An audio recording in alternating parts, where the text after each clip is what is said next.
Ka inga malo te kātaki pēr mta koto whakataritari ai pē mātou I o koto rotu whare.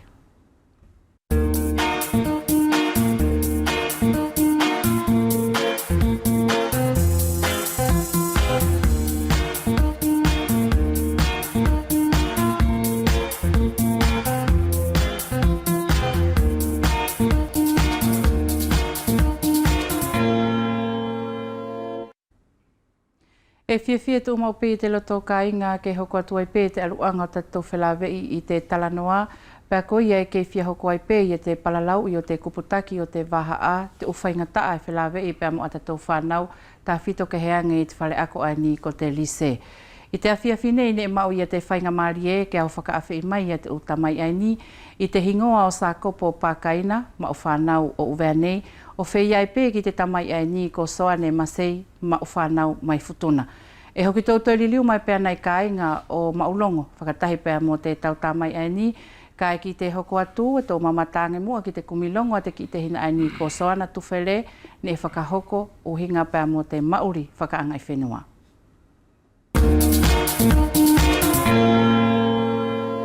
Ka inga malo lako tō kātaki. Ngā nere nei e tuuai a le foaie whatasi o le ka inga o Vemofutuna e mauri I kartonia nei. Fia ilo ki le anoanga mo la tō whakatutuu e ka whakawhetu ia koto ke tō whakatasi ki ai mo le potu le nei o le presta a tateo katoa.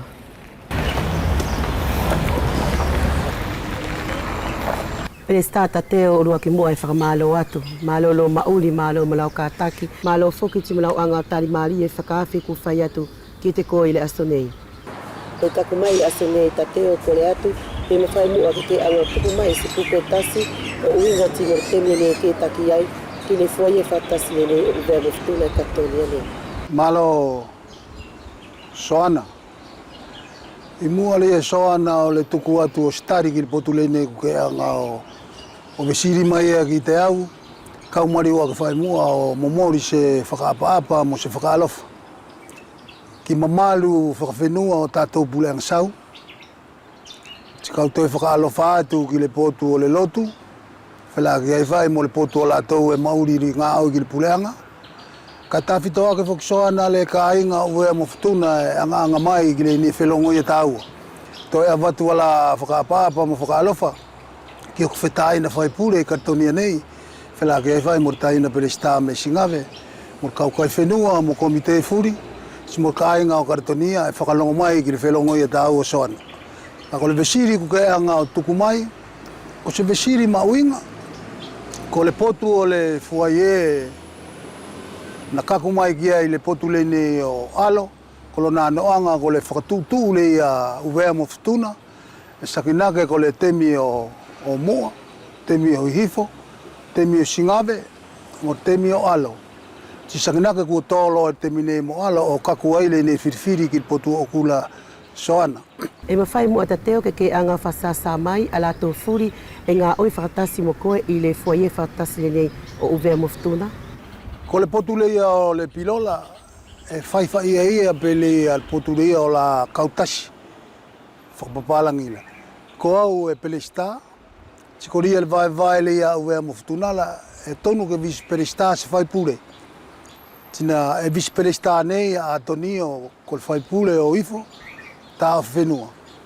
Kol potu lo le ia o sekretea, kol whanau me ia lo o pangatele Isaia ko ia sekretea lasi. Ko le lua sekretea, karisto musumusu. Kol potu le ia o telesoriela, kol whanau whawhine me ia lo ko siene, mo le tupulanga me singave, ko merkiate kai kire kofe.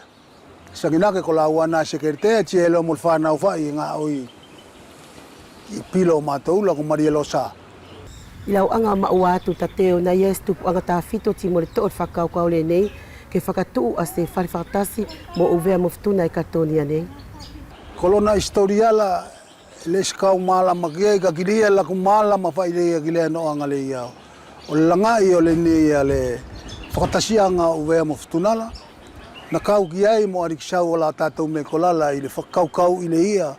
O le potu le nei ke langa se whakatasianga le ia mo mātou. O le potu malama au ki ai, na ia I le tangata na mea inu mea nei ko lalok, na nga ia o sori le ne kelela ki uvea mofutuna. Kilona la maoki kol fafale la fai soana ria ma ue matoula. Kol kelela ia, koi tu ne fai kelela ia ki polomasi. Kol na la kumalama le ia ki le noanga o kakumai ki le ne temila. E mawhai ta teo ke anga mua o whasasa mai ta fito a whatutua ne ko kotou anga whai i ni ala paanga ke whasa aile al foyere ne kotou te e ia mostokoi a mai me le pule anga ki kotou ki whasa aile al foyere ne. Ele se ala nga paanga soana pe uru me polomasi pokol kuverne mala pokol potule yor konkelela kol fetu fole ne ku okile mari ko le ne karisto na yer ngane alova na sori mai el polomasi ko le kaule la welu kaurima. E kuverne mala. Ko le nale no anga ka fetu fane matou septeperi le sko furtufa. Fai ngai vai uve moftuna nga fa piesila o nga nga oila. Polo na uinga ta teo ke whakamao ki mai ele ais a te aina fua ali fua yere nei ki le kainga o vea moftuna e tue kau furi ki ai mo lanu furi e mauri katonia nei. Kol potuaia ali fai whakailoto au ki takoela. Koria lo na whakasaalela. Ko mātou re kakire ia whai ngai re o mauri re ia o kāingala, ale nā loa kua whakatanga ai ki potuala ke kakumai ki le neila. Kako whakatasi furi mo ngā nea furi ala toko i kāinga o vea moftuna i kartonia nei e whakasoko mai whai ki fua iele nei. Ko le potu le nei ui ngā loa mo ria le saa le o le kāinga nei tari e koria whokilo na whakatūtū le me muala, ko le whalela ko le whale angai whenua. E se tanga le fai o la nea ko la feti monela. Ka koli el whakaukau le soana, ali kau matua me muala. Ke ie ni potu ke whakasaele o uinga foki mo whasinga ngā oi o kāinga. Tiko le ni lolo na ala, ko se whamiri, ko se avanga, ko se papitema, ko se kumunio, tia im whasinga nea e maala mawhai a koe ko le awha mauri re e whainga tā iala. Eio, e mau alo ke whai mai ki re nei. Tiko toi whakamawa a whoke ki lanu o whenua nei, lanu koskese. A urila, te ala, mtai tila, ko le ia whai mai lana nea ki rei nei. Ti whai mai ki rei nei. Tako ngā toa ngā ia o nea soana, e mau ai ni ngā whawhala ki kāinga nei. Ko le aloa Plestata teo, alau whakaamu, o uinga ti mo le soko atu o le ngā oi o le whalele nei, ku whatasi mai ki ai ale kāinga o vea moftuna, e mauri katonia nei. Ko laku kole.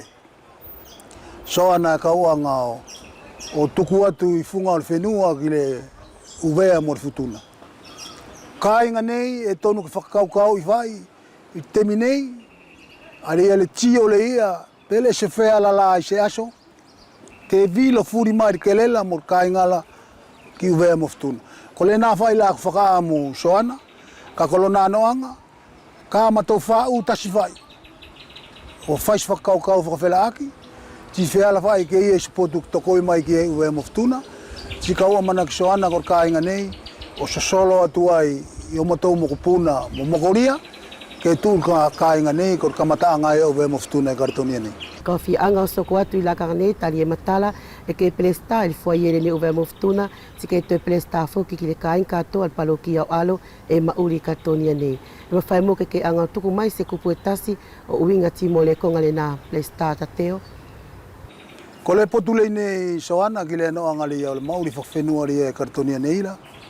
Kumatala furi whai a uvea moftuna ki le noanga le ia o mātou e mauri whenua nei. E whakapapa au ki uvea mo Singape. Ka ko alo e le spule anga sau i kartonia nei. Ko le mauri le ia o mātou inu me nei la. Ale nei sakinaka e patiko au e pule ki alo, ko whatai nā la e pule ki la whakolo. E sakinaka le potule soana, ko se potu whai na whai ngai me mua, e tupua ngā la me mua la ke whelo ina aki ai. Ale mauri le o mātou e kartonia nei. Si se whatongia whoki mātou, ko le potu le e pachi, e whatongia tangata i kartonia nei la e whakapapa au ki uvea moftuna. Ka ko alo e le se whatongia. Ko le potu le e mauri mātou e la, ko le potu ko le whetoko ia ki la. Tāna fu mātou la, ka ia se nea whakartonia nei, ti whakatasi mai mātou ki rei nei, whatutu, ti vete ki atu. Sakinaka ko le nā tangata e pule o ngangala pe pule o tao, pule o koria. Whakatasi e la tau, o angala tau whakailo ko le nei, ar tūtū ni mei loto alwhau, ko le ia. Ko nā no angaria ko le mauri le ia kartonia nei le matala furi whai ki tangata I futuna mo lei nei, ko le whenua lei nei na mawete mai le soana o afa mauri. Tiki po ki te au, se lawe au ki whenua. Ka ko le nā kupu ko le afa mauri la, e tuku tangata ka whaitarisa. Whakalongo ki lo na alofa, ka e alofa o uru ki le pule o lo na kolo pesine e kalange tianu. Ka pau e malolo soana, ko lo na ia maua, tari e maua e la ngā o ia, o tufa le whasinga whakaano o le mauri le lo tfalela. Tile nofolo le nia koutou palokia o alo I kartonia nei, e whawhiaki le anuanga mlatoa nei e ngā oio tokoi ki potu le nei o ou. Ko mātou loa I le nei e soana, e whono mātou I tua tasi il masina. Alo, ko le mātou whono ai e tu mau e mātou whai, sakinake ko ria whai le whakaano o le mauri le o mātou la, si mori e whakatiti o le ia ki nofo o le palokia, ari e ki le whakaano e lātou wala taktaki, ale no ngam pei e singa whasinga nea e soko mai, tari ko le tasiwhukiri a potu, ko potu ala uinga mo kola ka kua singa potu kua kakumai, ti matou whakatasi ai, whakatātula e o poko stosi ar sau, e kakumai, e anga whai matou pe kolala e, takolo nā noonga fuoli e luktaine, e whai ngata ai ale whakauio sifono, tari ko nere ka kola ko lari ke pato, tau kofu tangata kina tua, si makapela matua ta kua ilongo. Ka kirei nei, e mauae ka longolongo e vasa e lua, I te foni la whai. Kai le nofo le nia koutou Plesta, sakinake laka au le folau atu angaifo, peko stasi lan kau alik whao ki kartonia nei, ko koutou whai koutou anga whatatari. Sioko e luktaine, e se mawhai I se aso mo se aso ke matou whakawhiti. Ko le alu na tupuanga, ko ria le matou fia whau, whiwhai ki le matou arik sau, ti matou fia whai ki o matou ariki. Ko ne ai e manaki whoki au pe pati e veri matou mokola le ai. E na whai matou la kon ngāne a kulongo matou kua au ki e matou tamana, si ku matou anu ki ai. Poko se ariki, e matou anu ki ai. Ko le nālak whataritari atu ki le lau usirila. Kua whakaokilo le anuanga mo le fia ilo atu ki le potu le nei o ou, Plesta tateo, kau angalo tuku atu I laka nei, ke te angalau tuku mai a se kupu whakaoki, mo whakaoki le anuanga mo le masau a tātou le aso nei. E whakawhetai ki e te koe, o anga whai pe potu furi kua pasea I a koe. E tonu ke iei se tukumuri ma se tangata e takwhenua, poko stasi e ke e kakuki ai. Ko le whakaamu whai e kau anga whai ki le mauri le ia. O le palaukia mua o alo e kau tausiki ai, ki toka maari e temi furi. E matala whai ki te koe le no angari o mātou I alo nei, ko mātou whai ko I tautasi, I potu le nei o le takitaki. Tikoria la whakaamu la soana, ke soko atu. E se kau whakaamu I se aso mo se aso, ke liriu ke lua pe toru. E maari whai le tasi, ti whi maari e ti whai ngau whia ko le nā la kukole le ia. Ti moria whai la whakaamu ke manu ia. Ale kakai o alo kartonia nei, whelaki ai whai ki le potu le nei o vea mo ftuna tā whito, kau toi takitaki ka inga nei.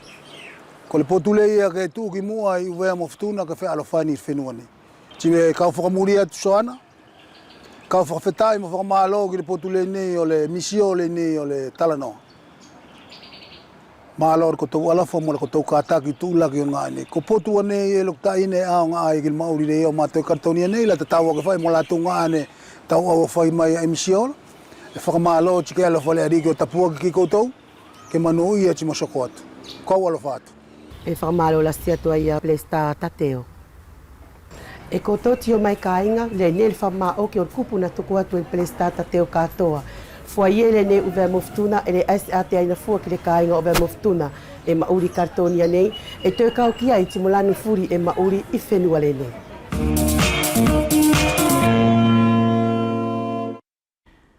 Ko ia ka inga whamalo lasi ki le nei tautamana le anoanga whakaalala I o tātou lea whiawhila, kai ko tonu ke tau soko atu, tā whito tim tamana nei na kauanga whakawhi mai.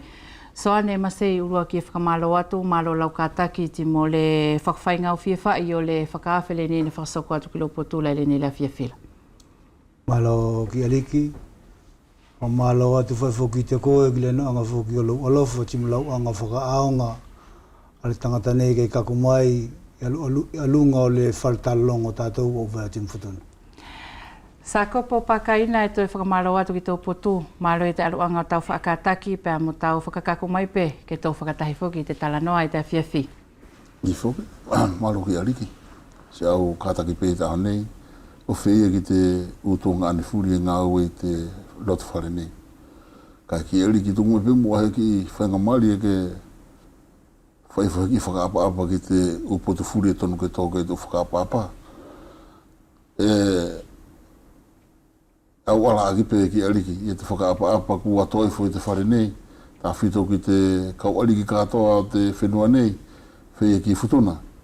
O whea lewa kā koutou ka inga hanga mai i te awhiawhi nei. E whakaapa-apa atu kā koutou, marata koutou kātaki. So ne masei kua katoa pe i te u whakaapa-apa kai le anoanga o kuputaki a tātou i le awhiawhi nei, ko whia masau i ai whai o whaingata nei e whelawei te mo tō whanau, ta tau whai whaleako liliki o ka kuai ki whaleako tau alunga le nei ko le lise. I lo uinga ta manala anga mua whasasa mai, a lau tio ta whito ki le ako i whanau le nei i tōna whai le nei lakangal. Malo ki aliki. Ko whainga maari le nei ke whaiwhai aki e tātou le nei. Tako le vesiri maa uinga le nei ki aliki ko ke anga whai mai. O uinga timu tātou ko le mātu o whai whanau. Timo le ako i whanau a sofuri. Ko le no anga li o lak whatiti o le ne temi le nei fo le nei kutou maori ai. Kui ai le whainga taa ma kese ku o whelawei. Timo iki a whasinga tau mātu o timo le tau whanau. O uinga timo le nea fo'ou ko poko le maori fo'ou le nei o le nei lakanga ki aliki. Tako au, i loku maori le i loku loto whale, e kau nofo i aile e se toi anga o fulusi e ki aliki me le ulua ki o whanau ka kumai ki le nei whanau ni aku e se kola lise. E mana tua ula ke ako fo i au latou ki le ako tasi. Si whakaamu au, ke whala ki furi matua o vea tim futuna o hako ala tau whanau pe lak whakaamu amule ki ak whanau. Sa kopo pakaina kua ke whangono mai ki te tukutuku mai a te tamai ani, kai au amusianga pe i te oia o hinga tamai ta whito ma o whanau o vea nei, e whewhea i e ta au i a whaahinga ako i e ta au i a o whanau, pe matau whaahinga sio i a tu lewa whoki i te mauri au tu whanau whoki i te lakang aini. Malo ki aliki. Bai au whakaapa-apa atu ki te tamai furi tana ako i e tana whanau. Na ako tu i koutou ku hei whia potolewa ani ku whaiwhaitaki atu. Kai ki aliki ko te ako i whanau aia aku, ke ia muri pe au kisiki ako whakaawhea ane whai ka tātou. Ka kovi he konga hei whanau, pa e au tāu. More anai au tuku au, kei hao tana ia ki anga kovi ana whai. Tā paralau ki aliki ki te ako i whanau o te temi.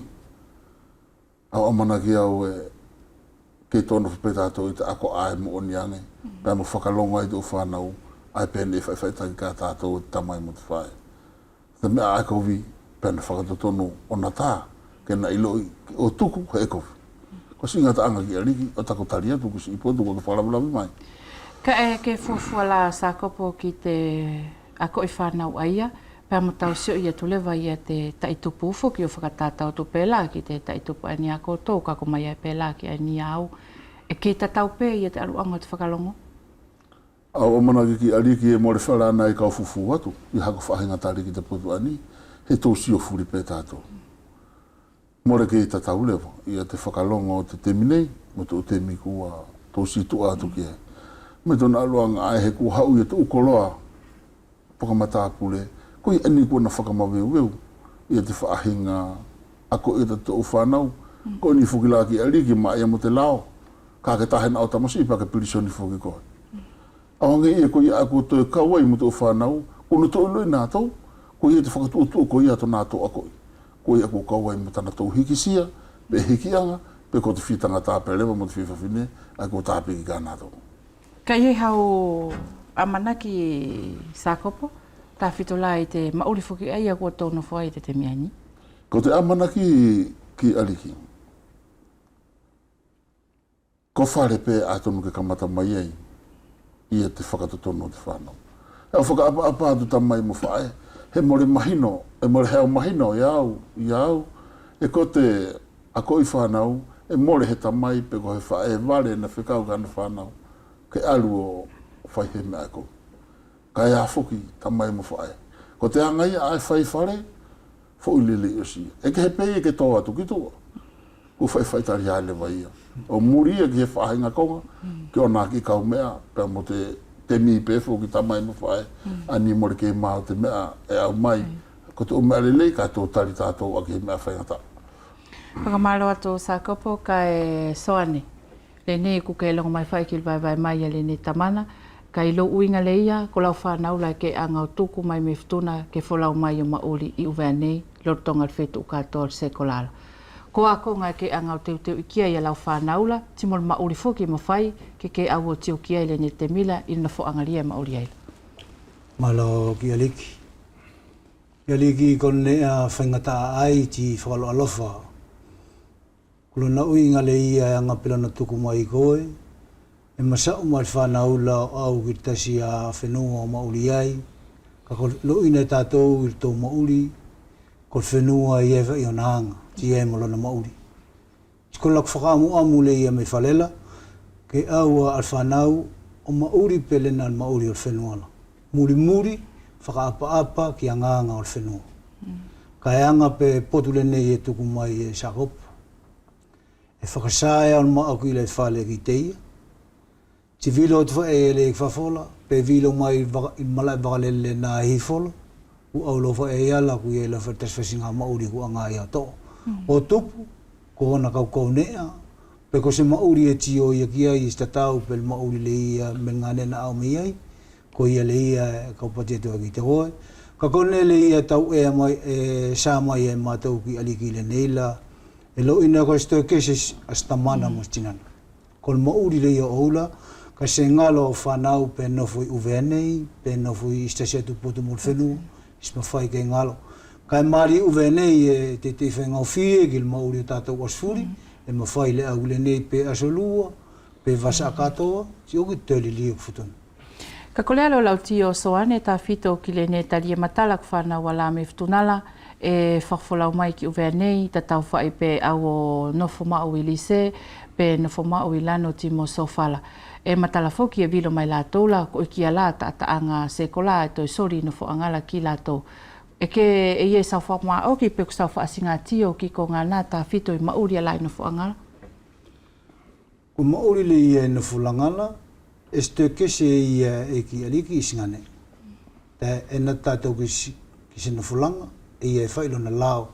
Ti tonu ko lao ke whakaapa ko e kol whanau e au me ftuna ki ai.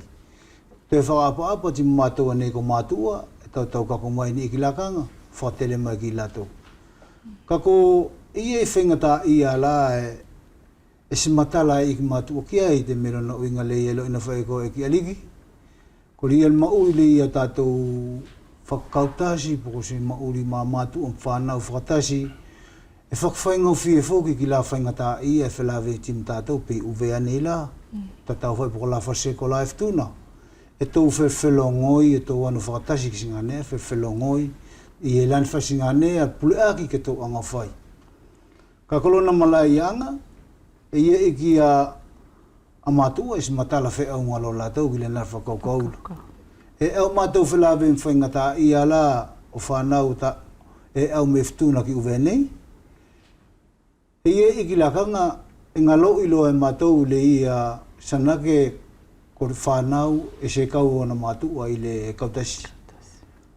Kai, ko nā whoki ko ngā le se tonu, te whakaukau whamali rima i koe, ka pau e anga tātou wha isi asosiasion, tia i e ona lao, tia e whoki mwana whatutu, ti tonu whoki e ke muri i tātou.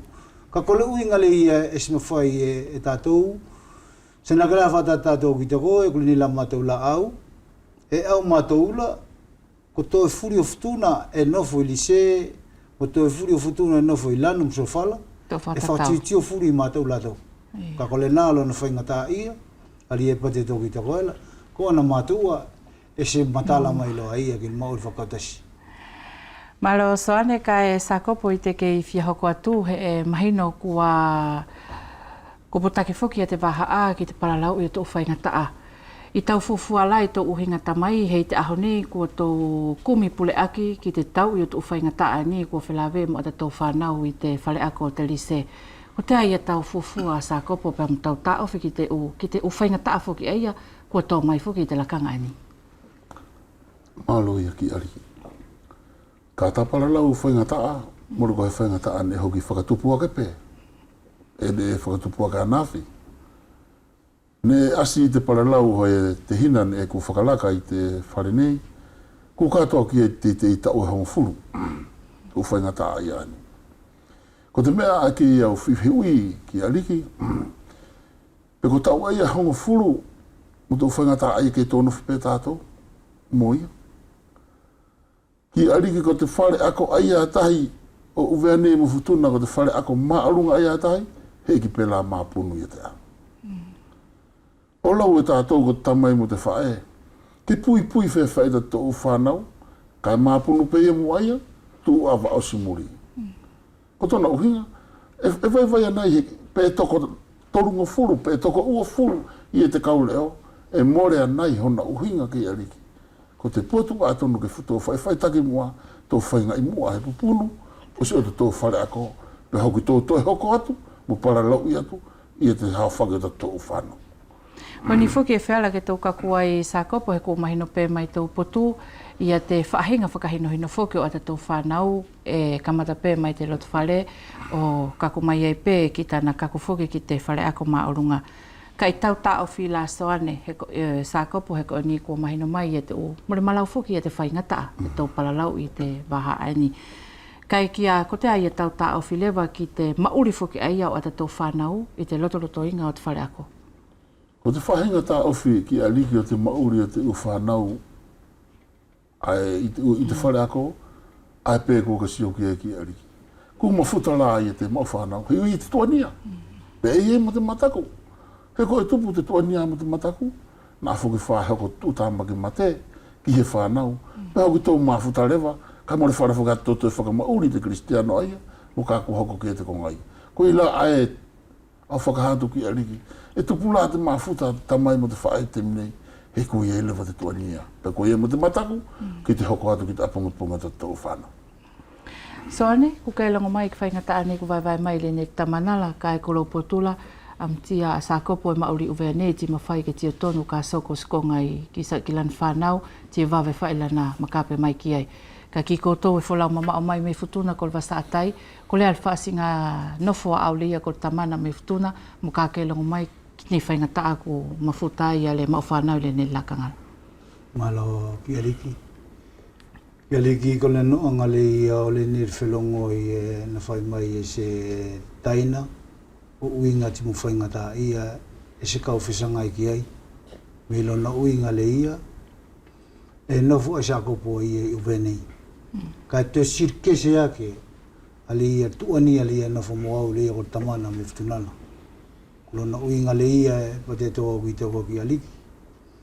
Pena ila ne ila, e ke nofu se potu mo se whenua ka nofu lo whanau se potu, e ste ngalo e slaka. E ste ke se kumata ufua, e whalaki kai fuki ti matu o venei nofu latu to e kartoni, a ben nofu ti whalani. Ko whaingata ia le nei e tupu ta fito whai e ki aliki le ia whasekolala. E ste whakasoko ia, e whakasoko whai ia e whanau la ko lot whai wheterisa. Ko le anganga whai ia o le ne te mila, ko le ne te mfo o le ia kutou nofo aila, e ka omana ki whai ko ia le nei tau soko ai tu tamaki, o ia whaingata ia nā whasekola. Ko na uinga le ia pate tau ki te koe, ta sefu ki le ia potu le ia tio tātou ki whasekola nei, ko toe la ulalasi. Ulalasi, ko whetu o la e nofo ia to e i ni whasekola tātou ni patila ngala pelise, lu ina mari whefo ki koki aliki tana ke whakalaka whai ai, ua ko ia li e tātou soko ai e whaingata ia e whelawe ti ngol matua, taku skoi whakalongo whanau la ia ki on matua. Ka ku malanga ke whaisana manatu ke whakatupu e ia a se whakamaweweu e ia i whasekola, whakatupu e. Ko i ria pa te tau ki te koe, e swesanga i au ki whakaukau ni tuku mai e sakapo, e nofo maua. Ka kone fua pa te tau ki te koe, e maa sakapo ia ta e nofo i kele. Whaingata a ke au pe mamafa ke leri e longo i au loku la loto, pe mauri au tas whenua, si mauri loku whanau le ni whenua. Ka ki tuania le nei e sa me poto sa kopo la soane, ta fito ki lau ta o filoa e koe le ko tamana me futunala, ki sfainga ta aloa e fai whelawe loa ti mo se toe o futuna, whakatasi ti mo se toe uwea nei. Ke tō kakuloa ki tuania loa nā ku sa mai me poto le ia sa kopola. E whewhea ki soane a lau tio, mo lau ta ofi mai ki poto le nā. Alo ki aliki. Whawesiri whaingata alo na tari le nā gātuku whainga i atu. E nafo tātou le ki aliki ne tō mauri le ele neila, e mauri tātou la e mauri whakangai whenua tātou. Ko le nere konga le neria ko whanau la uwe nei, po whanau me ftuna. Ko le konga whaitasi ka auru ta amatou ki e kon matua, ka aurura ki potu le ia whakalikila. Melo na uinga le ia, e lakasa, pe laka tonu foki e ki aliki whanau me ftuna, ka ko laksala li akuna ai aila, e tonu ke whais whakamari ki pot whakaliki le ia uwe nei. Ta tau bukos whanau me i hifo, bukos whanau mua nei, ko ia le ia e pate tau ki te koe, e mama whaweri mātou me ftuna te e nofo mātou tas whenua. Ka e tonu ke poto, o mātou whanau i le au ki le nei, o anga whakapapa. Whakalongo, takapau e whai e toi alai uwe nei len whasi ngā hanganga, tako le nganga whai o tātou ngā ne whawhuri. Kolo la tau le ne whenua. Ti tonu ke au tātou whakalongo ki whanau o le ne whenua. Ko la koe manatu e ki aliki, i uinga mo le nerikonga nei tō masau kei. Whawheta i soane, kai sa kopo i te kei fia hoko atu, he kua hā mai tōpo tū, i te tuania lewa ai kua nofai i te tamai mo te whae, i te lakanga nei, ai ni kua whakahoko ai lewa i te ukumi pule aki ki te uwhainga tā kua tau pēr mo te whanau. Ne whiala ke hai he tuanga ane, ne whakalaka i te uaha kua hiri atu, ko te uwhainga tā, ko ki whai uru pē lua, pē toru, kai kua pikisia furi ai whuki i te uwhanau furi au te rise. Ko te ai hau tala manatu sa kopo, ki te uanganga whuki la aia, ko tō kaku lewa whuki ki ai, i te temi aini. Malo ia ki aliki. I aliki ko te hui ko ke whai mai, o hinga mo te taramanatu ne whai he te hina i heni, e ko he whui uru e lua, pe whui uru e toru, ane tō whakamaweu weu i te whare ako maalunga i a tātou. Uroki pe ki aliki, ka pola ako ni whui uru e lua pe e toru, more ako i lise. Ko tō whui uru e mai mai tō. Ko tō uroki whehui e ia, a roto ka mahino ki ai. Ko whai uru ai e toru pe whai uru e lua e o longa pai tua, o lo loka whaitar hea se pēnā tō, kisi i whare ako, o whai ai e tō konga ai he tāu. Ko ia aki aliki e tō vai vai tātou, i te toi kumi he pure aki, ka more tāpunu i mua si i a whare ako i a te a, ke whaka ngata i te urua ke ai mai tua ki loto. He koe la ani ne hoko. E tō ulau nei tātou e wheia mo wheia, tō kātaki mua te pure anga whaisana ngā oe, a mua la i si i whare ako, he tū ko te whare ako whakapure anga, mo re koe whare ako whakarotu. Ko ia ae au palawa tū ki aliki, e tō vai vai tātou i te whai pure aki. Ka hei ki tā punu i a te a, pupunu mua te a ia. Pe hoki tō whakasiosio revo, pe whewhea i e tōna hoko atu. Ka whewhea i la sa kopo, tā whito la mo ka whaiwhai atu lewa kua hoko i te mauri o tu whanau, hoko mo he uma veu, i ana tōpe ai ko tu whanau ako. Ko te ai te konga e ke te olewa i te lakanga ai ai tō uhinga tamai, mo ka kua hoko lewa i a he u whewhuhu akila te whanau a tātou i te rise. Malo e ki aliki. I aliki ko te tohi lao ai e tū i te rise, ko na whakatua tua koi, i te pūrea te tamai, i te tahai o te whanau. Ko nā rāsi kamata anga ai, o si o te konga ai e tō harai a tātou. He hongi i hau i te ki tohi lao ai, e tonia ke whaunga pēr mo wharani. Whai pēr te tohi ai ki te uwhare ako a wharani. Ka ki seo te tōku i whare ako. Ka pau ke fuafua mai ki ariki pe ko au paralau ki ai. He ko liliu la ia te ki telefonia ko te konga ai ana whakamaweu osi e te whare ako. He ne au mai te ki tamai ai ki ariki, ne hei ki whaunga. I hei teu i o tō whanau, kene tō whakatari i te ki tama. Mariu pehe te ki fwoi toko rua ia, whakaneke ki fwoi toko rua ke fuhu, kai tahona ki pāki, kai awe te whunga te whenua, ko ni te mato whare ako, ko tona ngā la ai. Ko ila ai ki ariki, ka tō paralau ki te Ki whakatonu tō wharako. Ne kota aku kore nā whai pēa o te Prestart Komite. E ta mātou ufono. Whakasio anga nā e whiara. Ke whai he ki tohi lau ke hei au to tātou lise. Tuku te au mai te ki tohi lau ai mai wharani. He more whiara e se a tātou lise. He ko te tohi lau whuki ai mai wharani. E ngā whapea telefonia. Ki tō whanau. Ki tō wharako. Ka ko tō sionga pē tātou te pāki. More ko he ki whaonga tū a tātou. Ki te tari telefoni. Nā me anga Sakopo, ko te more pē whiaunga tō nā whakamahino ai ki tō whanau e tātou? Pe whakamahino whai anga la ki ariki, ki si o whanau, kai mai la mo te haila lahi, ka tō whai paralau tātou, ko no te temitari mai a he ui, ka koe ni pesi tangata e te lomu e telefoni. Ko ia au manaki au, ko tā te tahi whainga whakamahino. Ne tonu ki tō mua tātou, ki mo te o whanau, i te whakataritari o te ki tama. Whakawheta i Sakopo. So ane, ko le nei tō kako ta ko te mila e to e fua, kai amana ki whaile loto tali ke wholau tonu mai o kau ki whakatasia nei e whakasoko ki whanau o tātou ti mo sivia nei e whanau e amana ki atu ki ai. Ka tā whito i mauri e ke auloa whatiti o ki ai o whanau o futuna e mauri, ta tau whai pe no whaanga o lana mso whala pe ko lise, ki ni whainga taa whoki e tonu ke to e awhapule ake whoki mo koutou wala ko mātu o futunala ki nā kongala. Malo ki aliki. Ki aliki ko le noa ngau le nei ale whilongo i tātou le nei awhiawhi, ko whilongo i aonga ai ki le nei. Uinga pe potu le nei ku sao mai ki te koe, ko ngā te mine ki tō fua, ta ku wasa a whae nei, ti whasoko a sivi o whanau. Ko nā tupu angali o lakaku mai le ele nei wasa ala, ko le wasa ale o sivi o whanau. Ko laku mana tu whai nā ake i te au, ke au o ki uwe nei a nofo pe wasa katoa, pe kau wasa lua. Melo na uinga le ia ki aliki. Ko whanau la ia ka pau whengata ia lon se kola lo whanau, ka tio ia ki te ko i silakanga, e te ia ngā makeke ma ua ia po si malama ki sokole. Ko iri na kaukaku mai. Tikol wasa katoa le nei mulaku ngā oi, mo i ki a tunga ane oku, pok whanau na amua o meftu na o matou whai whanau. Estoy sala matou se fiafi mo le conseil de classe. Kon le na kon ngā oi le na whaksoko e matou, melo na uinga leia ki eli. Ko fia ilo leia ki se kola pen whaksoko le mali te whana ki tātou mauri. Ko kiri whaingata ia o le ia e sua mai e nafo tātou whelau i matou ki la matou au ki aliki. Estoy o ki whaingata ia la ia le ne whenua te. Ka kilo na uinga fua e pate tō ki te koe, e au mātou ki le nei, o whai ne whakapā pa tō mā whai, te elo ina mari whai koe. E se au lo tātou, ke lakasi tātou le nei kāinga, tako kāinga le nei, e whai on whenua, e whaolongo ki ai. Ko e rei a whai mātou, o whai fua le konga ma whai mātou, si di u mātou ki ngā nena au mātou mi.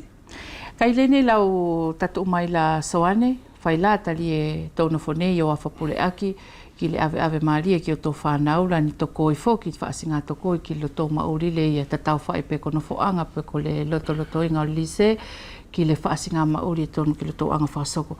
E tau whaasoko ni ko tō whelawe ti mwhanau wala ufutuna la tawhito i o ko tō vilo mai anei ke ko tō anga whaatasi e ko tō wala whainga maria o aula ke sori e whaia toko ila ki la tō whatatau. Alo, yaliki. Kol konga le nai whewhai mātou, la sweri e tau mai e mātou. Tiko le whai mātou e ki aliki ki potu le nei o tapo o Marisita, ko potu le nei o Whelela Eliko. E whai whoki mātou, la tiau mātou o whono mo latou la kau surveillante le ia, kau whawhine le o le lycée, o ko le mātou, pes ma whai kwhelawe mo mātou mo latou. Sanake ko whasinga le na pulea ki le nai whai mātou, ko stoko ia e whai pokon whauru pe nei lane, pokon whauru e luo pe tolu, ka e masau mātou ia ile ingoa mātou furi o futuna, e sima whai ke kako mai. Manatu mātou whasinga toko ia nā, o uinga mo le soko atu le Jose Kola o whanau, timo la whaingata i e whelawe timo lātou, e au mātou la o tokoi, soris whasinga pāki e lātou, whasinga whakaukau, ki soko atu le Loto Moare. Sakopo, ko te temi paralau o tātou kua sipelewa, kai au amusianga pe he kua mahino mai pe ia konga e ke nofo ai tō uhinga tamai te tuania mo konga furi e tonu ke kumpule aki ai, kai ki te whakaosi-osi o te temi whelawe i o tātou Sakopo. Ko te ia te u tokoni le vai wheala ke tukuanga i te lakanga ai, ta taupe, pe e ko te u whanau, pe e ko nā tau e ngā ue i te loto i ngā te whale ako, o toi whea i pe lewa whoki ki te mātua o mau whanau. Maro ia ki ariki. Ko mahina lewa ki ariki ko tau awhiawhi ko a tātā o si lewa. Mea ko te whihui a ke whai mai e kauai mo heki whakaamu e tonu kautuku atu. Ki ariki, ko te tokoni a ki te uwhanau, whea ki te nā tau e nā tau leo hi te rise e kua mahina pe ia. Uwhanau, he ku whakaraka atula i te potu whakaariki. Ai ni sangatu soane, mo te kau ariki a mai vailala, o whai atu hana tau tokoni ka koutou. Ka koutou whakaaunga i lele i te tokoni a ia. He ka au mana ki ka koutou arua tu ho huu ki te whare ako, e ko te whare ako. More ko he whare fuhu, pe ko he whare inukawa. Koutou mana tu i tu whanau, ko te apunga koutou, e kumi te api ana, e koutou oroki e. Ka koutou aku whakaamu ki ariki, au whakaamu ki te tamai mo te whae. E mau whanau i te whare ako ai ko te rise.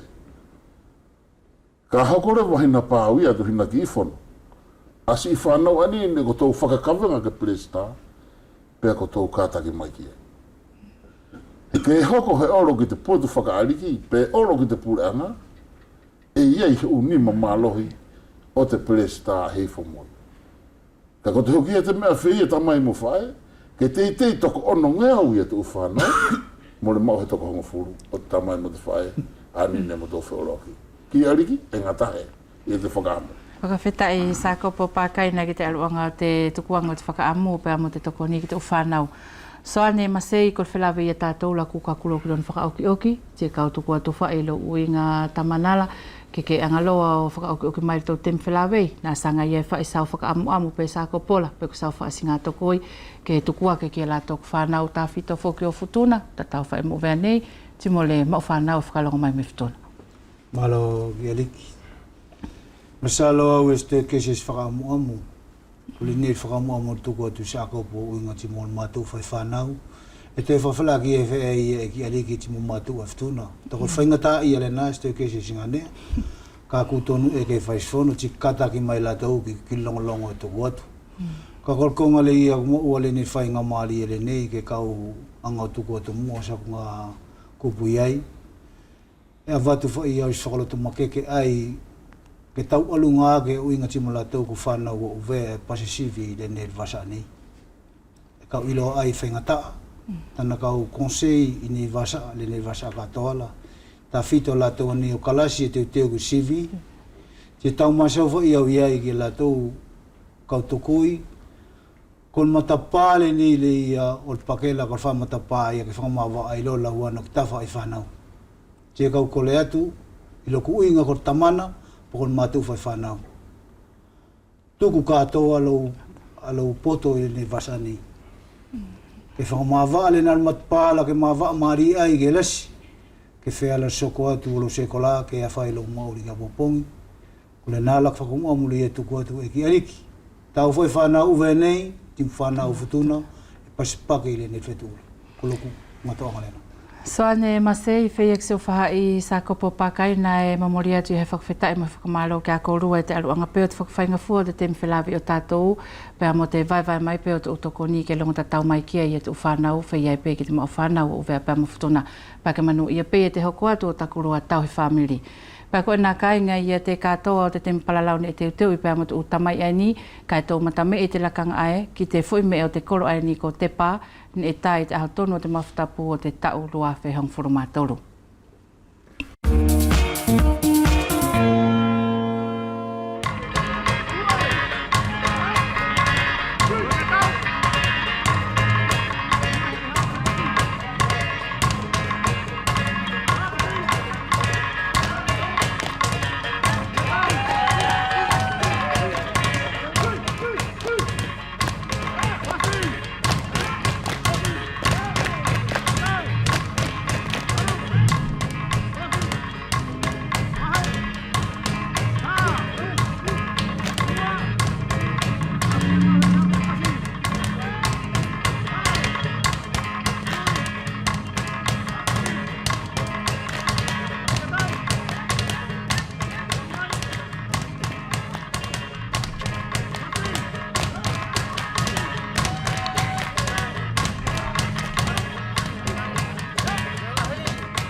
Kua tau hoko atu ka inga ki te manatu I e whakamanatu mai e tu upa ki ta ofi e ni e tuhata whito pēr mo te kolo ai ni ko te hualau, ko te ai e tona mauhinga, ko nai e tu upa ki ne toho i te lua whe hongfuru.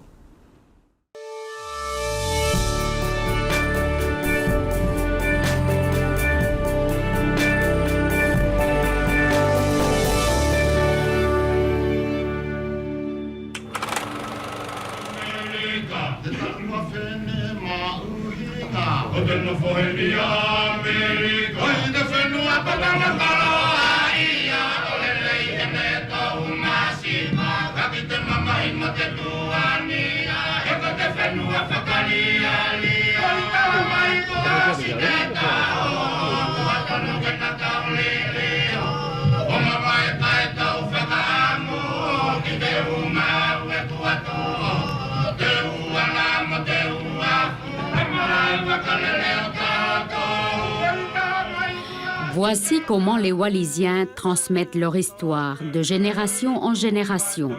Chanter a cappella à Wallis s'appelle des fo'ilau.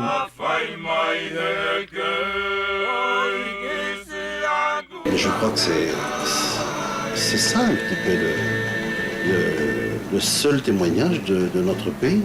C'est l'oral, c'est des histoires.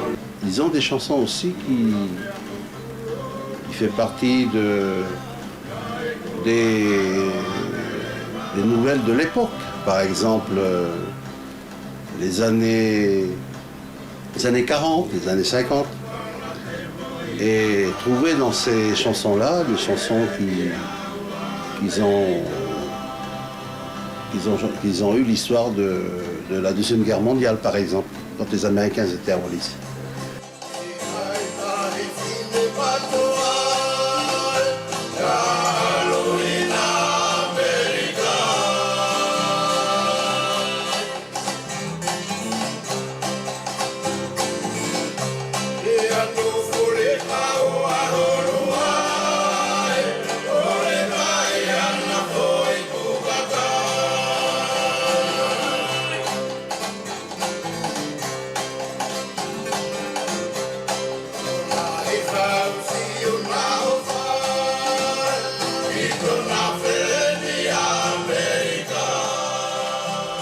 À Wallis, les anciens s'en vont, mais la tradition reste. Sur ces images, les fo'ilau des districts devant le palais royal lors des cérémonies marquant le passage à l'an 2000. Mais les plus jeunes font des reprises avec accompagnement musical.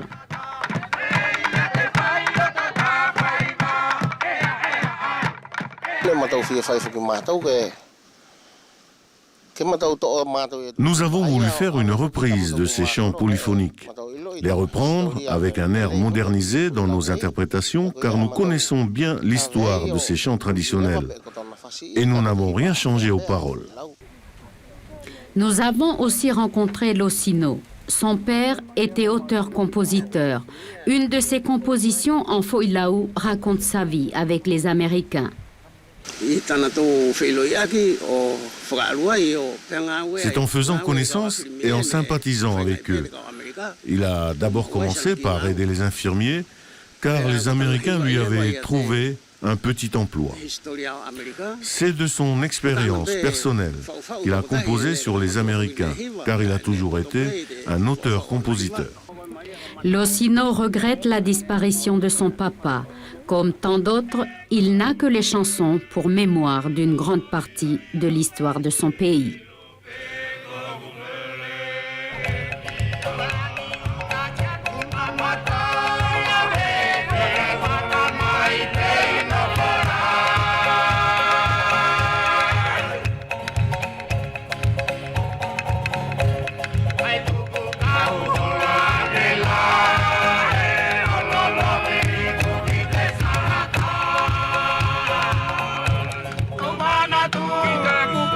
Hey,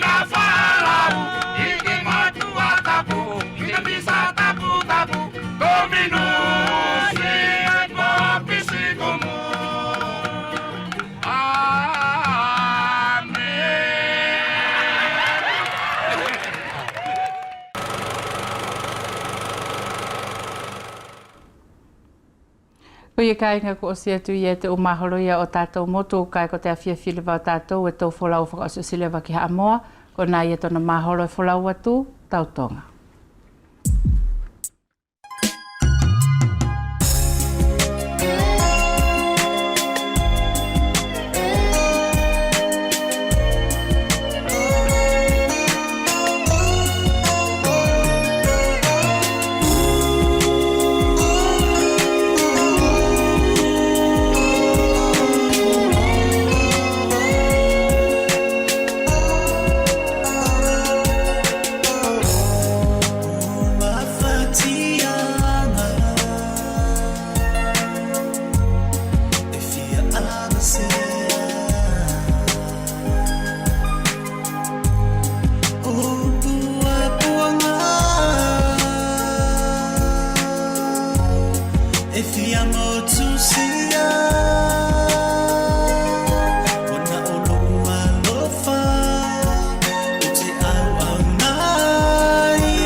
Pako ia kai ngai mamata mai ko katoa atu pelewa i te uteu wa talanoa ki te awhiawhi whakaamu pe i te loto ne tole le pe se ona vai atu. Toi whakamaloanga ki te utuangane mo te hina ne e kaunga ngau e whakatahi atu mo te awhiawhi ke manu i te hoko atu o toko toa whiawhi televisio tau ine pe amo whātu.